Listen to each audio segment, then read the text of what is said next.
Hi everyone, welcome back to my channel, or welcome to my channel if it's your first time here. And today we're going to be doing the long-awaited ACOTAR series review. I have all the books right here with me, all hardcover, and it is organized by which book is the first to the last right here, ending with Silver Flame. I also have my handy dandy iPad here to help me be able to organize all of my thoughts and to also be able to give you all the information I have. Keep in mind, this will be a spoiler-free review. I do not want to spoil this book for everyone, as I know some people are first getting into the whole Sarah J. Maas world, and even some people want to try out reading the first book and then see if they want to continue on, because it is, although this is one part of the series, again, it is a world of Sarah J. Maas and it continues on to other books and series. If you would decide if you want to read this or you don't, or you just want to try it out, I will give you a spoiler-free review. So the way I'm going to do this is I'm first going to review every single book on their own, and then I will be reviewing the overall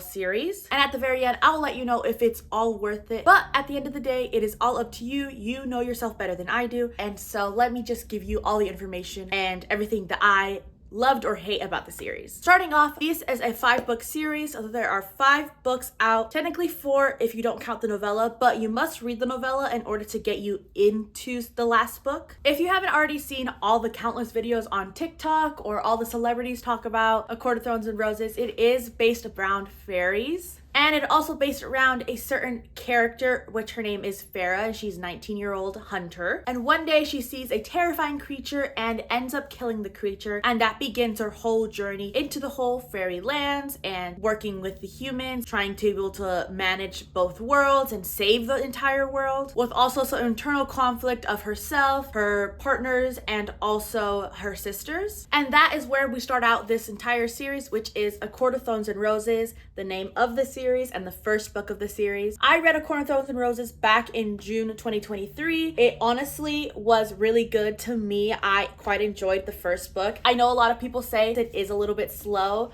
I did not find it slow. If anything, I found that I read this fairly quickly or so. I loved the imagery, I loved the way that things were written, and I also loved just the entire world and the world building of it. So I did give this book, as the first one, a 5-star. And another thing about the series is that this book helped to introduce the entire world, and it was also easily be able to grasp the idea. It wasn't too much of looking things up or pronunciations. It was very much understandable but still complex. After reading A Court of Thorns and Roses, we go on to the second book, which is honestly the favorite book of every person who have read A Court of Thorns and Roses. A Court of Mist and Fury is whole political landscape of the fairies. It's very much introduced into the world of high lords and kings and war. So this very much goes into all of that. And we also get to learn more about Farah and her relationship and love triangles being introduced. I also rated this one a 5 stars in the series. This specific one had a tons of twists and turns, but I think the overall was the slow burn romance was really good, and the enemies to lovers, I really enjoyed that part. And after I read A Court of Mist and Fury, which I read in December 2023, I moved on to the next book, which I also read in December, January, which is A Court of Wings and Ruin. This one is very interesting to follow up with of Mist and Fury. And in this one, we got to see way more action and way more of the political landscape and minds and games through this all of the fairies land, and also with the humans. And we're also introduced to new developing romances, so this is really good. And like I said, there is a main character, but there is really, you hop between different characters and their romances, relationships, partners, friendships. So you do get to learn a lot about each and certain one and really build connections. After A Court of Wings and Ruin, you do get into the novella, which is basically a very short book, as you can see, compared to the other books. This is the shortest one. It's 291 pages or so, something like that. And it is A Court of Frost and Starlight. I honestly totally understand why Sarah J. Maas wrote this. You're probably wondering, like, okay, if it's the shortest one of the series, why is it necessary? And it is because it really helps develop, again, the characters and the relationships, the society, the environment they're in. It really continues on those stories. Honestly, I do believe without this book, you would be a little lost in Silver Flames. I did rate this one a 4-star because alone, if you didn't honestly read the other books, you probably wouldn't be heavily invested in this one, but it's still really good. good, especially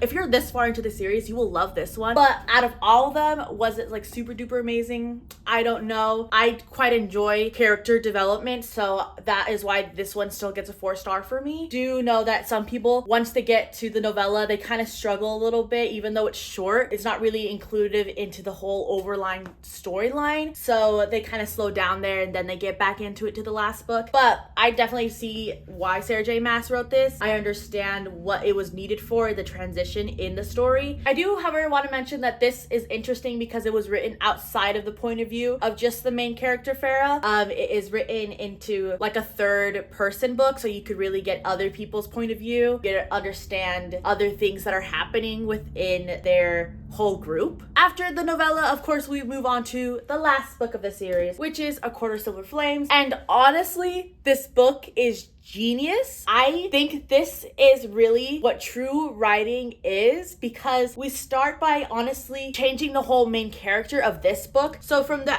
series, we get Farah's point of view, but then in this book, we get a whole different character's point of view, whole different set of trials, internal monologues, feelings, destruction, and so on. We also see the new development of a relationship and how that turns into it. And then we also get to see the overall relationship and drama within the sisters of Farah and her sisters. So I really think this book was pretty much genius. I understand why the needed of change of point of view to a whole new character was. I understand exactly the world continues on. And honestly, at the end, this book does leave unanswered questions, but that is also going to be answered into the next series of Throne of Glass. So if you really start with this one and quite enjoy ACOTAR, then you will love Throne of Glass because it will really tie everything together. I personally have not read Throne of Glass yet, but I do know through TikTok and my sister say that it has really tied things together and it all really combines into one world. If you're interested in the whole world, then you should read the next series. I definitely love Silver Flames.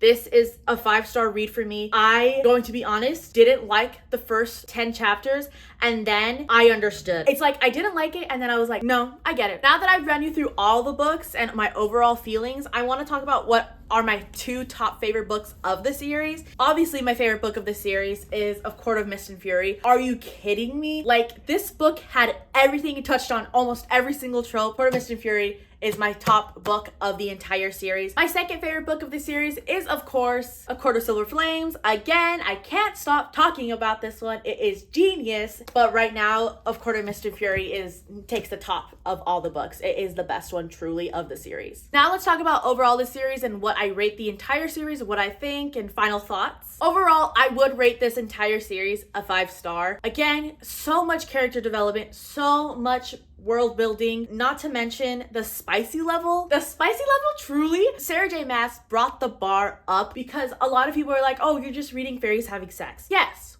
we are. This is why I recommend it to be 18 and up book. Definitely, it's not for children. This is definitely not the book series for you then, if you're not into that. But if you are okay, or if you really want something spicy, highly recommend the series. Highly recommend this. Spicy level is a 5, 100%. There's some books where it's less spicy, and then some other ones of the series where it is spicy. So you need to be aware of that. But it is not just fairies having sex. Let's say that, okay? There's so much happening within the world and in the whole entire series. How would I recommend it to anyone? I would say if you love spicy, you love fantasy, and you love to kind of get lost and disassociate into a whole nother world, would highly recommend this book, would highly recommend the series. At the end, is it worth it? I definitely think ACOTAR is worth it. Honestly, I am a little sad that I'm going to be ending the world of ACOTAR, but I'm also excited again to move on to Throne of Glass and continue the Sarah J Maas world. Let me know if you read ACOTAR and what your thoughts were, because I'm genuinely curious now that I'm done. Please, no spoilers. Spoiler free here. I do not want to spoil the series for anyone. Also, if you have read the entire Sarah J Maas world, then let me know which one of the series is your favorite. That is the end of the series review. Thank you so much for watching. I will see you next time, and I hope you have a good rest of your day.